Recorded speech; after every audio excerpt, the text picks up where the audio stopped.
Welcome back to the Pulse. Now time to hear from the regional minister, Upper East Regional Minister Roxanne Bukari, who on behalf of President Kofi Adams took the petition from the demonstrators. On behalf of His Excellency the President, I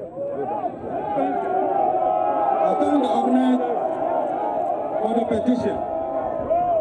Without prejudice, the contents of the petition, I assure you that the petitions shall be submitted to His Excellency the President for his due consideration. Meanwhile, I want to assure you that His Excellency the President remains committed to make each Ghanaian and resident feel safe. I thank you, and God bless us all. In the studio with me now is Kofi Adams. He's a senior member of the governing NDC and a member of the Inter-Party Coalition for National Sovereignty and a leading force of this demonstration. Good afternoon to you. Thanks for joining us, Kofi. Good afternoon. What would you say is the level of success for today's demonstration? First and foremost, I'm happy for your introduction because in less than 2 years we will be forming government. So your introduction is most appropriate. So I can call you a prophetess. I can call you a prophetess that you started seeing into 2021. It was a sleep. We are going. No, it's not a sleep. It's prophecy that I have received. So we carry on.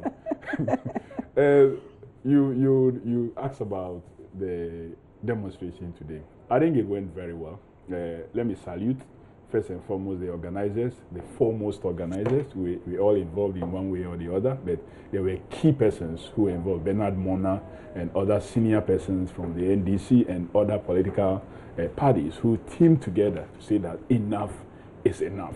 And for the people who responded to the call and came out on their own willingly as early as 5 a.m., the Obra Sport started gathering heat, even when the announcement was that they should be there by 6 a.m. And so it tells you how angry Ghanaians are about the level of lawlessness that is not being done by just some citizens, and the state will fight it, but the state itself is sponsoring the lawlessness. It tells you that Ghanaians are really not happy about this, and they joined. The route was one of the longest that we've had in Accra, and the numbers kept increasing and increasing and increasing as we rolled on all the way till we ended in front of the Flagstaff House. Before today, we heard that there were some disagreements between you and the police as to which routes you should keep to. How did you resolve the issue? No, we told the police that we have written to them, we have informed them, we've given them enough notice, and they know what to do. If they don't want us to use those routes, they know what to do. At least when the NDC was in government, there was a ruling from the court that the police would have to go through a notice to inform demonstrators that you cannot do A, B, C, D. And so if they thought that we couldn't use those routes, then there's a duty, there's a responsibility on them to do what is right. Otherwise, their duty is to come and protect the demonstrators. And they had no other choice but to. And we told them we were not going to behave like the people we were demonstrating against. And that it is because what they did was wrong. That is why we are organizing this demonstration.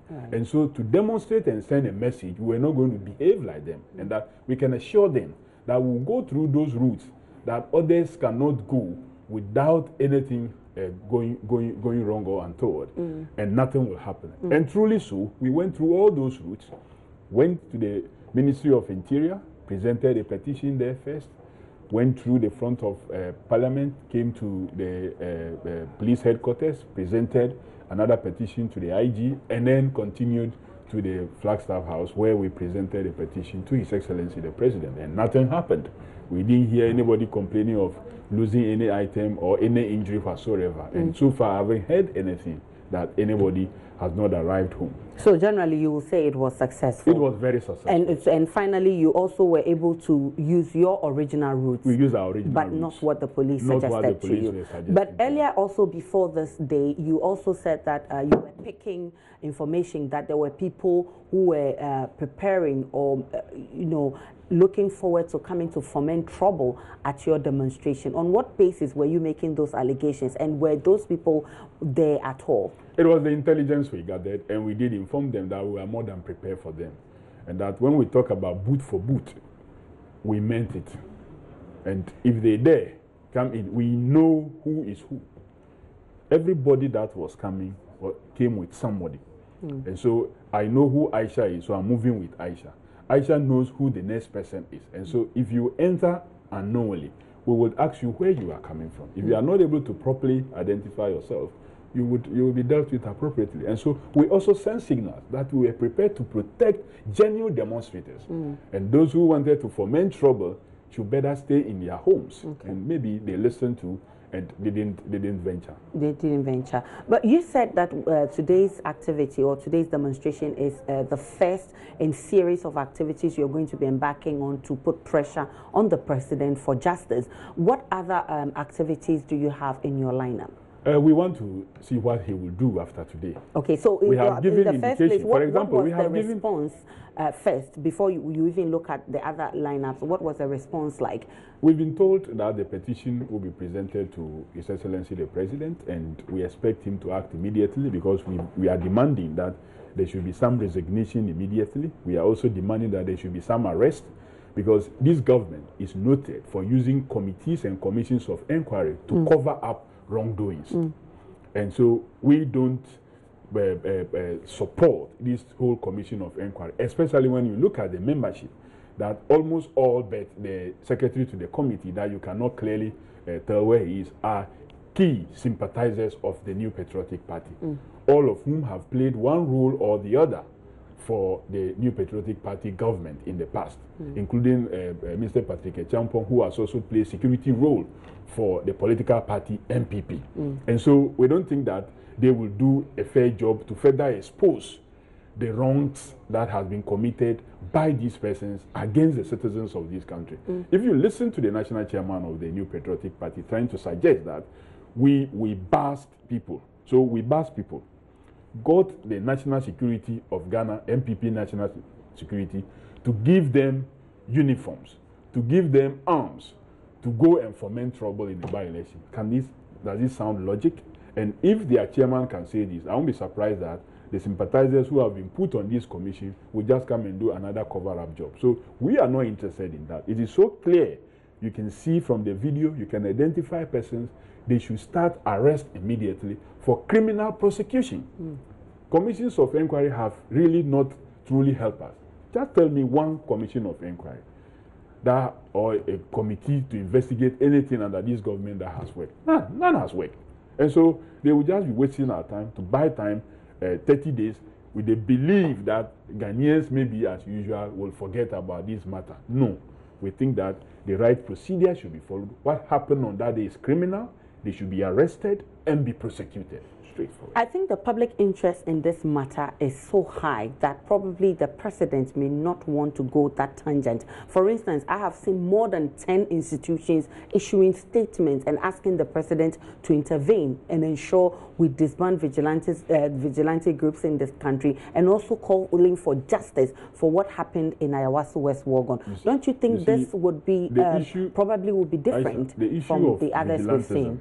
The issue of vigilante, the NCC has already been handling that matter. They've had some broad discussions with political parties. I was in meetings when they came around. They had then earlier visited the MPP to go and engage them. We asked them they should go and engage them because they are the ones that have such groups. And so there have been some level of engagement going on in terms of vigilante groups and disbanding them. This matter is a criminal matter.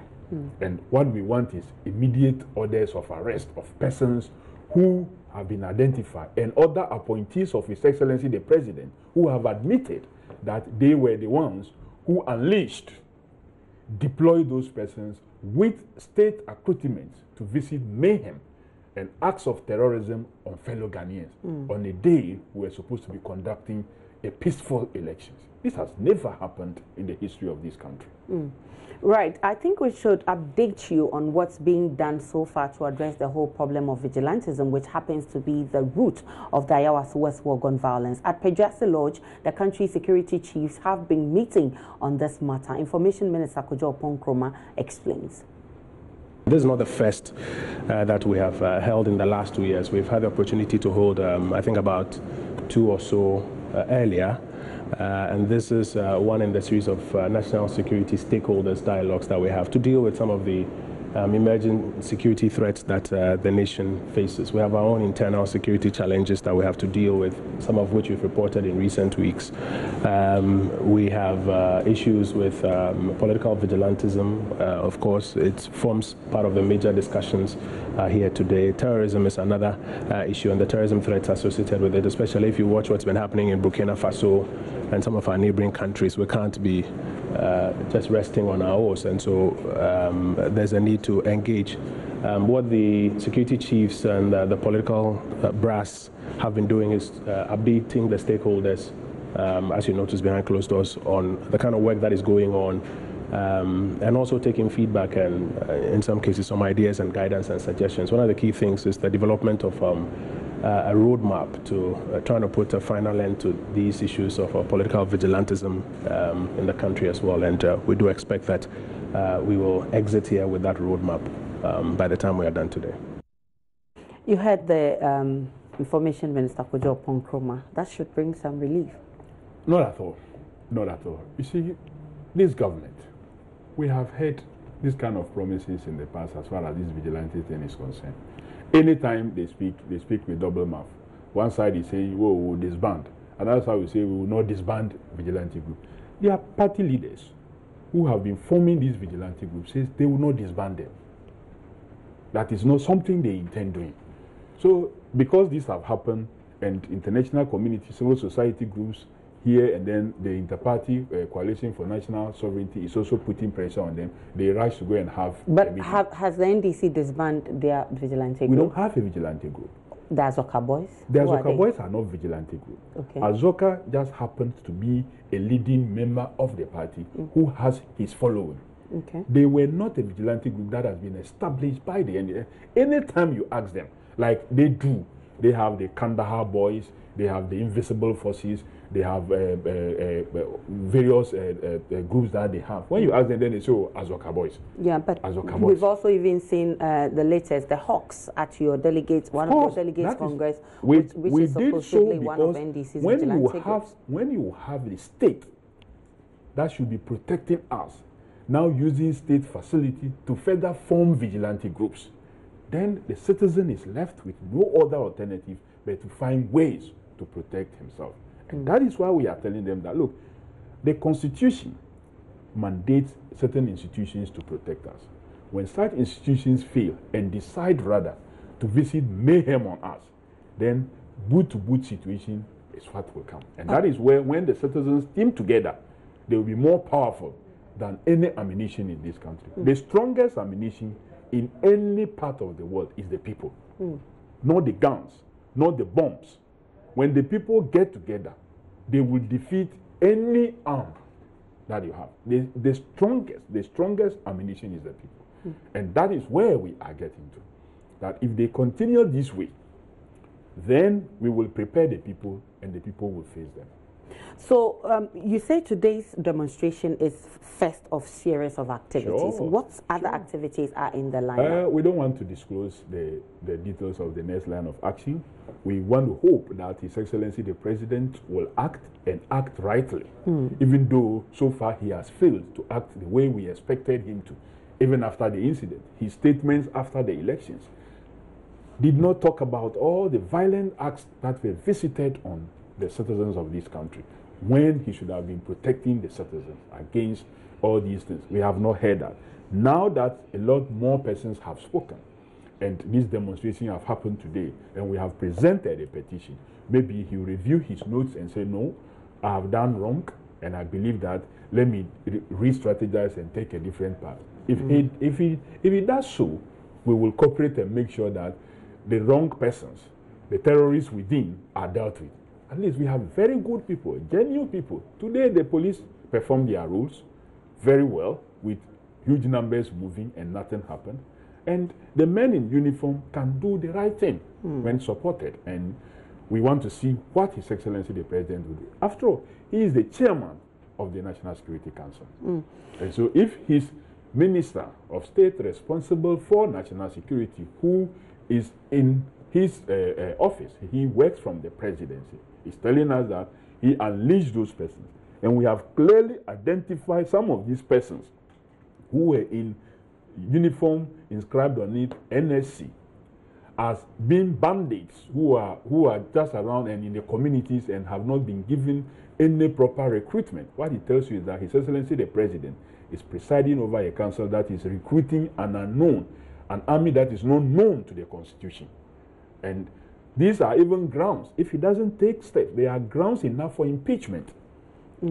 He may be joking with it, but these are grounds for impeachment. That you have raised an army that is not known to the Constitution. Would you consider that? We have not reached that point yet, but we want to see the actions that he will take. We're hearing also, unfortunately, of one of the victims of last week's violence at Ayawaso West Wogon, who were told by the hospital officials that he may have or he's going to have one of his legs amputated. Have you visited him? How is he faring? I have not reached him, but the party and many other senior persons have done so. I visited 2 of those who were discharged at home, but in the case of the one at the hospital, I haven't done so. I will be doing so before the week ends. I'm told by those who visited that, yeah, the situation is bad, and that is why we kept complaining that even the lady who got elected through this process will be one among the 275 MPs who cannot walk with her chest out because you were elected through a process that got you elected visited mayhem on many parents. And the situation under which you were elected should not have resulted in this. But she says she regrets. She regrets what? You have caused pain to families. You yourself issued a statement earlier when you lost the father of your kids, as you put it in your statement, that when people put out stories that you were going to contest and another wife of the late MP was also going to contest, and you issued a statement indicating clearly you were not thinking about any such thing, and that your interest now is how to mourn him and to see how to progress with the 5 kids, that you have 7 kids, 5 of whom you bore for that was your statement. Only if you have changed your mind and now wanting to put yourself in, you are questioning people who still hold the view that you held earlier. No. Did you go back to issue statement to them that, oh, I have changed my mind, now I'm going to go into the contest? That's why people are questioning you. And the worst part is that when you should be mourning, when you did all that you did, and finally you have caused pain to many other families. The gentleman who is going to possibly lose one of his legs, who I'm told happens to be a footballer. Even if he doesn't lose it completely, he cannot function effectively again. But shouldn't this send a very strong signal that both the leading political parties, MPP, NDC, should lay off their tools for peace? You see, I don't like it when they put NDC and MPP together and give them the same level. It is the MPP that have kept these vigilante groups, arm them, and to use them to visit mayhem on people. It didn't start today. But if you listen to the NPP, they've also indicated instances where the NDC have also used vigilante groups. It may not be the right way to go. That is why the two of you should lay down your tools. The MPP use of vigilantes didn't start today. It started even before they got a chance to enter power. In 1996, they did it. One of our chairman for Kwesimintim in the Western region, Chairman Kofi Adams, that's how he got bent. Another young man in Kumasi, the same thing. So the use of such tawdry didn't start today. In 2008, what was not done against us using state-sponsored persons? And they continued. His Excellency the President himself said, he talked about all die be die. And we were worried. And some close associates of him knew some of these situations. Kofi Kumsen has become, I think, one of the greatest prophets that we can have now. His statement of 2007 is living with us today. We are seeing it live. People who thought he wasn't speaking the truth now are living it. That he can't sleep. And if he does sleep, he will not close his eyes. Today, we don't know who is in charge of our security. There's a mess in every sector. And not just security, even education is suffering the same thing. You don't know who is who. But we have Minister for National Security. You have Minister for National Security. We have Minister in charge of security at the presidency. In charge of security. You have Interior the National Minister. Service Coordinator. So we know those who are in charge of security. You have BNI. You have. So that's why we are clearly confused. There's confusion. That's why one is telling us that the police says we don't know any such persons. The Minister of State responsible for national security says they deploy them. They deploy them to go and terrorize people. And even if there is existing force like that, a political appointee such as Brahma Champong has no authority to deploy troops. Even when they had intelligence? Even if that group had existed, had been created by the agencies that come together to form the national security, even if they had created, he had no authority on his own to just deploy them. You deploy them through appropriate authority. I agree. And that was not done. For him to say that because the police, before the police PRO will speak, he knows their line of order that, look, we are going for a by-election. This by-election demands this number of security persons. We'll deploy this as first line. We'll deploy this as second line. When situation rises to the next level, this will be the next. And for the police to come out and say they never had such a force, they didn't have such men, and they are known to them, meaning that they didn't exist. They were just collected.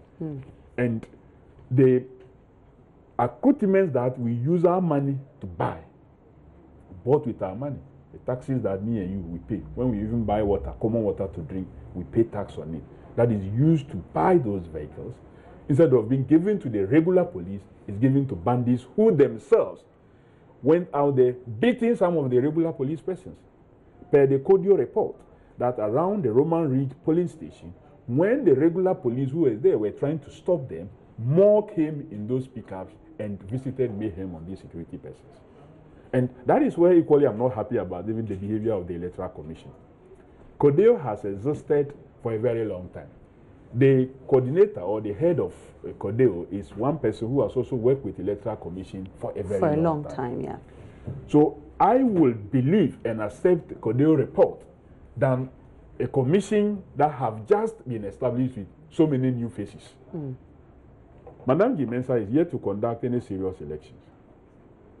Dr. Bosman is yet to conduct any serious elections.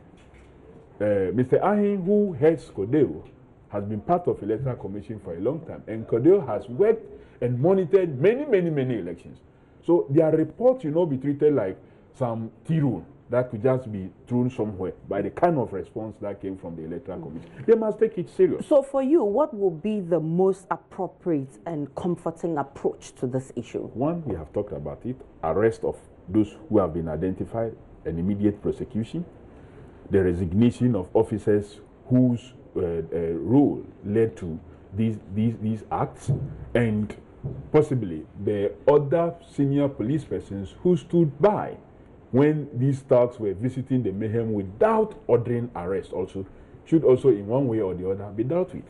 When we take these steps, then issues of compensation of persons who would have suffered and future processes to dealing with by-elections and the rest could follow later through maybe a committee work. But to put a committee work over and above the criminal activity that happened on that day, acts of terrorism that happened on that day, the bad Thursday, we will not stop. I have heard many security analysts call for depoliticization of this whole thing, and the fact that vigilantism is the root of all this evil. I've heard the National Peace Council, the UNDP and USAID, other international bodies also calling for depoliticization of this issue. This afternoon on Newsdesk, the Executive Secretary of One Ghana Movement, Emily Neo, has also called for the depoliticization of this issue. I think we should listen to her. We think that the Minister of State in charge of national security, who has clearly stated that the apparatus or the group that committed this violent act was sent from his end, should step aside with good conscience, he should step aside, especially now that a commission of inquiry has been set up for them to be able to do their work without any abuse of power. It is supposed to be an independent commission, but you realize that he has some powers. He's boldly stating how they commissioned these people to go forth and do this. Even the people who led these groups, I do not want to say vigilante because we cannot actually say that, even though the trimmings look like that is what it is, it looks like works of political vigilante groups. We cannot clearly state that. All those who are at the helm of affairs, I believe they should all step aside while the commission does its work to ensure that the right things are done. The findings are able to come out before, if they are going to be reinstated, yes, but we need them to step aside. There's another recommendation we have. We actually have a number of questions that we want to put. How many questions? You also do have questions. We have a number of questions. So in addition, we expect that a full-scale investigation should be taken. Different from the inquiry now? Which is part of the inquiry. Okay.